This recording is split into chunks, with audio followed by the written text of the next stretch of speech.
efforts to intensify security in the troubled northeast as the fight to contain banditry gets tougher.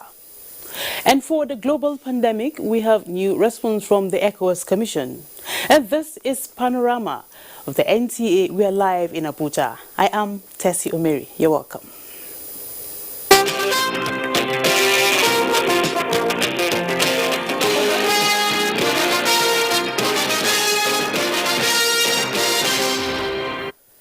Government and people of Yobe State have renewed their commitment of purpose to continue collaborating with security agencies to fight insecurity and emerging security threats in the state.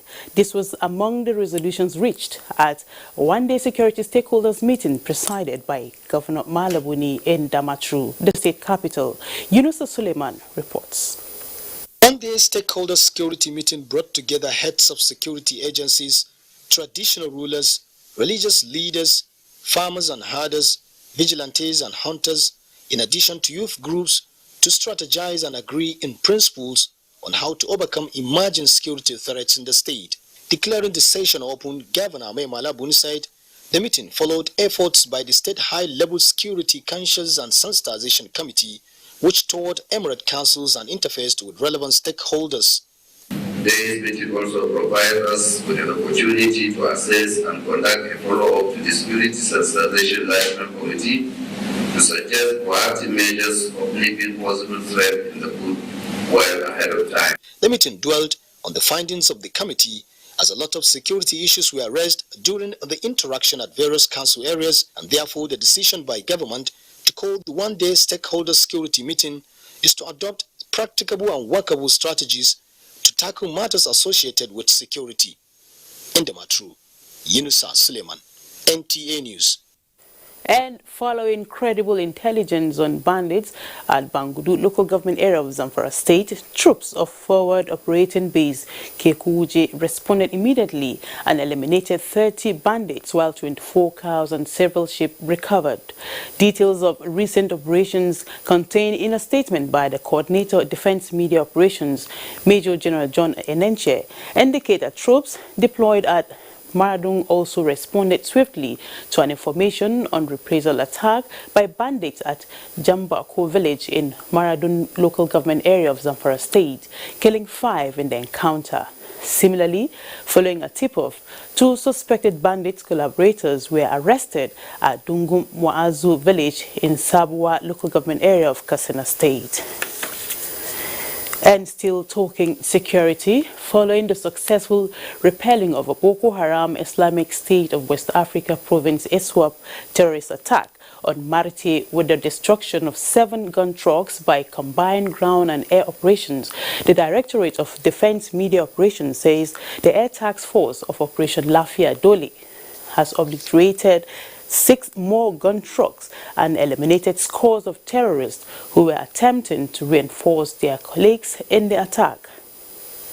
DMO Coordinator Major General Enenche says this occurred on the 9th of 15th January through to the early hours of 16th January 2021 as the Nigerian Air Force helicopter gunships engaged the convoy of ISWAP gun trucks. As they approach Marite axis for reinforcement, the helicopters delivered accurate hits in multiple waves of attack, obliterating no fewer than 6 additional gun trucks, which were seen engulfed in flames across the battle space. Several other terrorists were mopped up in follow-on attacks as helicopter gunships continued to strive the flaming ISWAP elements.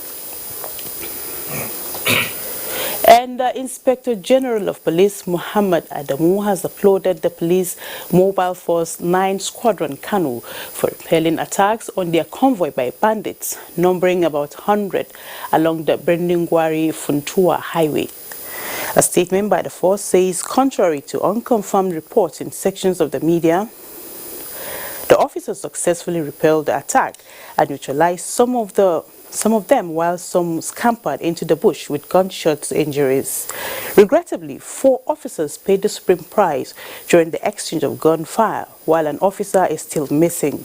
However, The remaining 11 officers, led by their unit commander, successfully recovered the bodies and firearms of their fallen colleagues, while concerted efforts are being intensified to rescue the missing officer. Commiserating with the families of the officers who died in the service of the nation, the IGP assures that their death will not be in vain, noting that the force will not relent in its commitment to ensure that activities of unscrupulous elements in the area and other parts of the country are checked. And away from security, as part of its corporate social responsibility to host communities, the Federal Road Maintenance Agency, FEMA, engaged some individuals in solar installation, converter maintenance, and street lighting in Calabar. Ode Alenyo reports that while the training gainfully employed youths in the communities, they are also rejoicing over government installation of street lights aimed at keeping miscreants at bay. For some time now, residents of Calabar have been living in fear and in a seeming state of insecurity occasioned by high level of activities of hoodlums and other forms of armed banditry.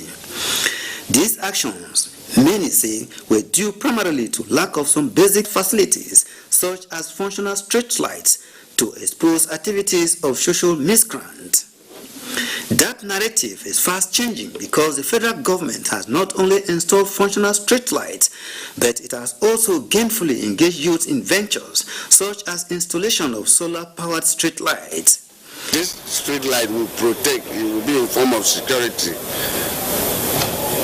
that nobody can tamper with those infrastructure and furniture of the road. We call it install street lights, so that we light up the roads that we maintain, and it has to take care of the various activities at different locations. This gathering in Calabar attests as participants drawn from the 6 local government areas of the Southern Central District of the state are also being drilled on solar charging control as well as series and parallel charging system. A lot installation, this training, and with the coming of this solar panel of the thing, I am very, very happy. I know how to install street lights now. So now I'm engineer Mrs. Baseso. I'm from Bakassi local government. The federal government's empowerment through the Federal Road Maintenance Agency continues with practical aspects, including road maintenance, which is one of the policy direction of the President Muhammadu Buhari-led administration. In Calabar, Ode Alenyo, NTA News. The rehabilitation of federal roads in Kogi State, subsequently leading to free flow of vehicular movement, has been described as another giant step by the President Muhammadu Buhari administration to improve the socio-economic status of the country. Jacob Sani reports that communities appeal to the federal government to control the activities of security personnel on the federal highways to avoid unnecessary delays. Road users plying the ever-busy Lokoja-Okene Expressway have given the federal government thumbs up for ensuring that traffic congestion often experienced is gradually fading away.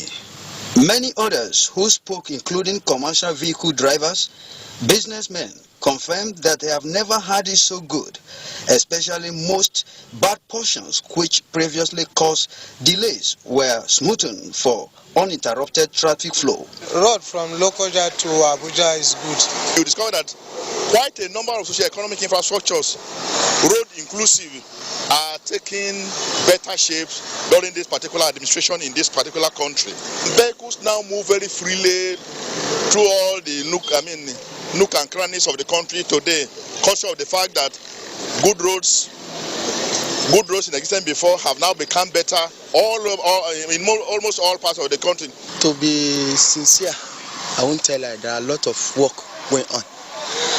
Rehabilitating the road, most especially, I'm coming from Okene. If you go to Okene, you see the work. If you go to Mopa Amuro, from Kaba to Mopa Amuro, you see the work is going on there. I've been to all these places before coming. It's very better than before. The road is okay because each time we used to pass before, the road is rather the level goes slow, everything. No, now I thank God, everything is okay there. The vast federal highways and road intersection from the Mutala Bridge, Jamata, Natako Junction, Ganaja, and Ajaokuta areas experience free traffic flow as traveling from north, south, west, and east of the country to other from the seat of central government in Abuja was without tears.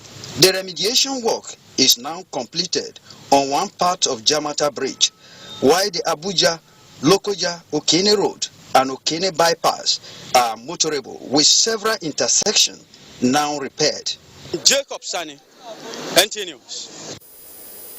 And the people of Gombe State are happy to see projects of the combined efforts of the state and federal governments being steadily executed in the state. Emmanuel Akila reports that this was indicated by chairs of the benefiting communities who received Governor Muhammad Inuwa Yahaya on inspection of the projects. Township road projects in the state capital are in steady progress. Therefore, the government is turning attention to the suburbs for uniform development. The works include gully erosion control that have taken severe dimensions, which are being handled by concerted efforts of the state and federal governments, having attracted helping hands of the World Bank. The problems are already causing difficulties to residents, especially Gombe State University community. In Malangina, the locals are happy with the health center under construction. Therefore, welcome the governor's entourage with cheers. In Wurojuli, it is not only the roads construction and tackling menace of gully erosion, but also a skills acquisition center is underway. Another project of synergy by the state and federal governments under the sustainable development goals targeted at a better life for the people. We have projects virtually in all the local governments of the state. The whole world is faced by economic downturn as a result of COVID. Notwithstanding, we are working and we shall continue to work and we shall deliver in all aspects of human endeavor. The cheers by the beneficiaries signal the promised change on the horizon. In Gombe, Emmanuel Akila, NTA News. The National Commission for Museums and Monuments has signed a memorandum of understanding with the Olaya family to put an end to all lawsuits concerning the demolition of the National Monument Iloja Bar in Lagos. The epoch-making ceremony was witnessed by Adeola Kani Akere. Iloja Bar, originally known as Casa de Fernandez Restaurant and Bar, was built by the Fernandez family of Brazil in 1855 and later sold to Alfred Omolana Olaya in 1933. The building, after 100 years, was declared a national monument in 1956. This historic Brazilian-style architecture was demolished by some family members and developers to the consternation of the Commission. Director General of the National Commission for Museums and Monuments, at the signing of the Memorandum of Understanding, said it is a criminal offense for anyone to demolish a national monument. He appealed to Nigerians to protect monuments in their localities. So Lagos is a developing city, so therefore I think we need to have a modern edifice there. So unknowingly, of the consequences, they went and brought this place down. Representatives of the Olaya family and former Lagos State Commissioner for Physical Planning and Urban Development described the event as the right step in the right direction. We thank God that we have come to this stage, and I think what they were saying that we are supposed to suffer consequences, and I think that this thing has been waived off, because of this signing of this MOU. First thing is that it is a plus for both sides. The Olaya family can now move ahead, get the structure redeveloped, and then it can yield some economic returns. The Olaya family also handed over the original angel artifact that adorned the building to the Commission. This public-private partnership will bring on board a newly constructed monument with 7-floor structure and a space for a museum. In Lagos, Adeola Kamiakeri, NTA News. And time now to pause. Thank you for staying tuned. Now to update on COVID-19. 1,444 new infections of COVID-19 have been recorded in 20 states and the FCT. In the figures released by NCDC, Lagos State tops the list with 901, followed by Plateau with 136, then Kaduna with 57, while FCT has 54 new cases. Other states are Ebonyi 53, Akwa Ibom 52, Nasarawa 32, Osun 29, Ogun 28, while Imo and Oyo states have 16 each. 15 in Edo, 14 in Kano, 10 in Rivers, 7 in Ekiti, and 6 in Borno, 5 in Abia. Benue and Yobe states have 4 new cases each, Kebbi 3, while Nasarawa or Anambra state has 2 new infections. So far, Nigeria has 110,387 confirmed cases, with 89,317 patients treated and discharged, while 1,435 died of the virus.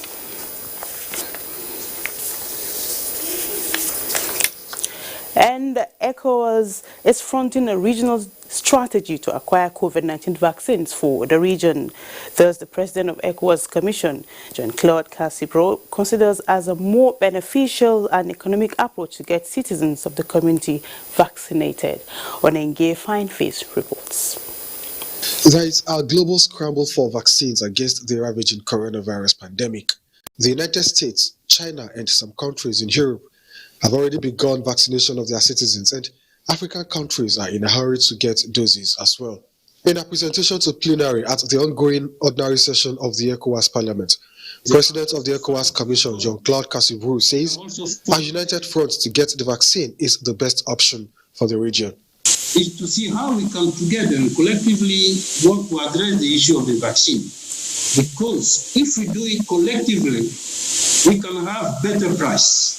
Because they'll be buying instead of for each member country trying to buy for a population of 8, 5, 10, 15, 20 million, we buy together for over 300 million, population size of 300 million. Members of Parliament want improved funding for the West Africa Health Organization to effectively execute the task of regional vaccination against COVID-19. You cannot have investments. You cannot take care of education and agriculture, food security, if we do not prioritize expenditure on health. Even if, for example, Nigeria vaccinates its people, if in Guinea or Ghana or Burkina Faso they have not actually vaccinated their people, we are still the same. And I'm thinking of malaria. What measures are now being taken to do something about malaria? ECOWAS Commission also presented the region's monitoring and evaluation policy to Parliament at plenary. Onengiye Fineface, NTA News. And contact tracing has commenced at the Lagos State University College of Medicine as 3 of its students tested positive for COVID-19, leading the authority to immediately close all hostel facilities. Annie Daniels reports that the situation, however, did not affect activities at the Lagos State University Teaching Hospital. The confusion that followed the announcement that 3 students of the Lagos State University College of Medicine have tested positive for COVID-19 could be imagined. But on a visit to the college after the development, the environment was calm as the hostels have been vacated as ordered by the management. All the students have been asked to go home to isolate for 14 days so that if there's any one of them who is showing any symptoms of COVID-19, such persons can report to the university.